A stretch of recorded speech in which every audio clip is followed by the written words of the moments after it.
oportunidad tenemos el agrado de invitar al profesor Alex Beas, a quien vamos a hacer algunas preguntas sobre liderazgo colectivo.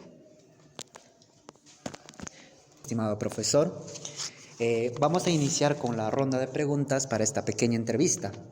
Bien, ¿qué opina usted acerca del liderazgo colectivo? Bueno, el liderazgo colectivo, primero podríamos definir al liderazgo individual, ¿no? Que son una suma de acciones para lograr un objetivo común. Ahora, en cuanto al liderazgo colectivo, por ejemplo, en una institución educativa, la colectividad que vendría a ser pues los elementos del director, los profesores, las juntas, la APAFA, todos esos representantes constituyen líderes que necesariamente tienen que organizarse, luchar para cumplir con los objetivos comunes de la misión, de la visión que tienen como institución. Correcto. Pasamos con la siguiente pregunta y dice, sabemos que el líder mediador tiene ciertas características como la habilidad de escuchar, la habilidad de resolver conflictos, la habilidad de comunicación y la empatía. Sabiendo esto, ¿cómo podemos transmitir nosotros como líderes a nuestros estudiantes? O sea, todas estas habilidades, ¿cómo nosotros podríamos impartirlas a nuestros estudiantes? Con el ejemplo. Si nosotros hablamos como conjunto de elementos, como sistema en nuestra facultad, la máxima autoridad que viene a ser nuestra decana tiene que mostrar como ejemplo todas esas cualidades: saber escuchar, saber comunicar las ideas, resolver conflictos internos, la resiliencia, enseñar la resiliencia a los demás, ¿no? Eso es muy importante. Pienso de que el ejemplo es fundamental para poder transmitir ese tipo de liderazgo. Bueno, seguimos con las rondas de preguntas. Como bien conocemos las fases del líder, para la resolución de conflictos o para lograr un objetivo, las cuales son el desarrollo, la planificación, el comparar, la actualización. ¿Usted nos puede brindar un ejemplo de cómo ponemos en prácticas estas fases? Claro, en las fases de la resolución de conflictos dentro del liderazgo, bueno, en toda agrupación social, en todo grupo humano, en toda institución, siempre va a surgir problemas. Por ejemplo, en un salón de clase, siempre ocurren problemas. ¿Quién debe solucionar? Es el docente como mediador, como líder. Entonces, partiendo de lo teórico, ¿no? Para la resolución de conflictos, lo primero que se debe de hacer es identificar el tipo de conflicto. Luego, identificas el conflicto, buscas las causas que generaron ese conflicto. Una vez localizadas las causas, se ensaya diversas soluciones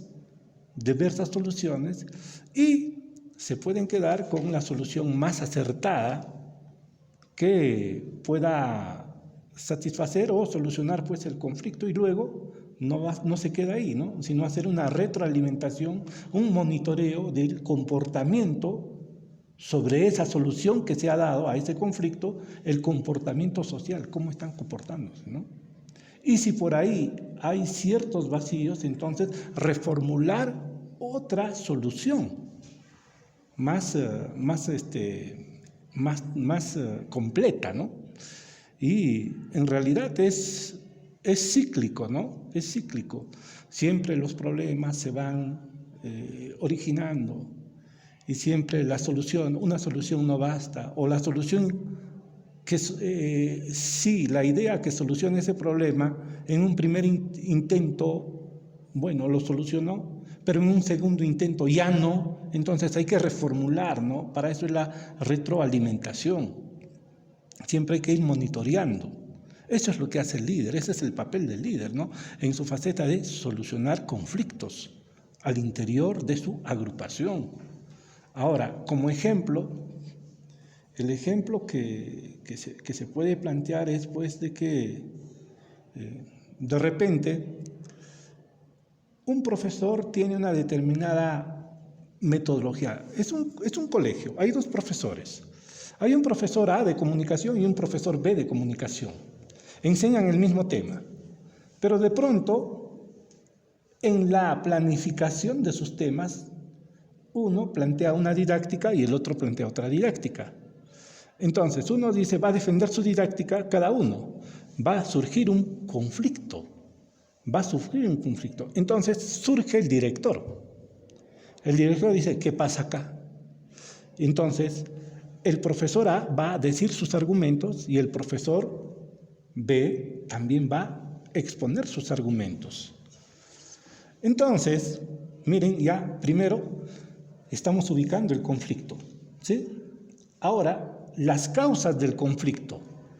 Las causas del conflicto van a ser expuestas por cada profesor con sus propios argumentos. Una vez el director va a escuchar cada argumento, el director como líder tiene que extraer de cada argumento algo positivo, tanto de A como de B, ¿no? En tal razón de que poco a poco los va a llegar a fusionar lo positivo, porque no todo es negativo para el profesor A, tampoco es todo negativo para el profesor. Entonces se sacan los elementos positivos y se llega a un consenso. Y una vez se determina ese consenso, entonces se une, pues, y surge una didáctica más o menos híbrida, ¿no? Tanto de A como de B. Y esa didáctica se pone en funcionamiento. Ahora, si funciona, de repente va a funcionar bien, pero de repente va a haber vacíos. Y si hay esos vacíos, se hace una retroalimentación para tapar esos vacíos. Esa es la forma de cómo los líderes solucionan los conflictos al interior de sus instituciones. Muy agradecido con su respuesta, estimado docente. Como última pregunta tenemos, ¿usted qué recomendaciones daría para que el liderazgo colectivo funcione dentro del colegio, es decir, dentro de las instituciones educativas? Bueno, como ya lo he mencionado, primero tiene que primar el ejemplo de las autoridades de las más altas esferas, ¿no? Por ejemplo, en el caso de un centro educativo, del director, del subdirector, dentro de aula, del mismo profesor. El profesor tiene que ser líder en su aula, líder también fuera de su aula. Lo que pasa es de que, por ejemplo, hay una falencia de la actitud y la personalidad del docente frente a los padres de familia. Sobre todo esto yo he observado en las instituciones particulares. Los padres de familia que pagan la educación de sus hijos piensan que el profesor es un empleado, es su empleado. Así como su empleado puede ser una niñera, así como su empleada puede ser pues una cocinera, piensa que un profesional de educación, un profesional que ha estudiado 5 años en la universidad, va a ser su empleado. Y muchas veces otros profesionales que son padres de familia, van a los colegios particulares, matriculan ahí a sus hijos y piensan que un docente también va a ser su empleado. Porque es abogado, el docente tiene que agachar la cabeza. Porque es economista, el docente tiene que agachar la cabeza. No, de ninguna manera. El docente tiene que tener personalidad. Ese ejemplo debe transmitir en sus niños. El docente es un líder. Y como líder, no solamente es líder de la educación del niño, sino también de la organización de los padres de familia. Entonces, jamás, siempre yo les menciono a los estudiantes, agachen la cabeza, por más congresista, por más presidente de la República que sea, cuando vienen a reclamar y tratan de menoscabar, menospreciar nuestra profesión, nunca lo permitan, porque somos tan profesionales y más profesionales que esas personas que tratan de traernos a menos. ¿Sí? Entonces el ejemplo es fundamental. Eso sería. Muy agradecido con usted, profesor, y gracias por responder a cada una de las preguntas que hemos realizado el grupo 2. Gracias. Gracias.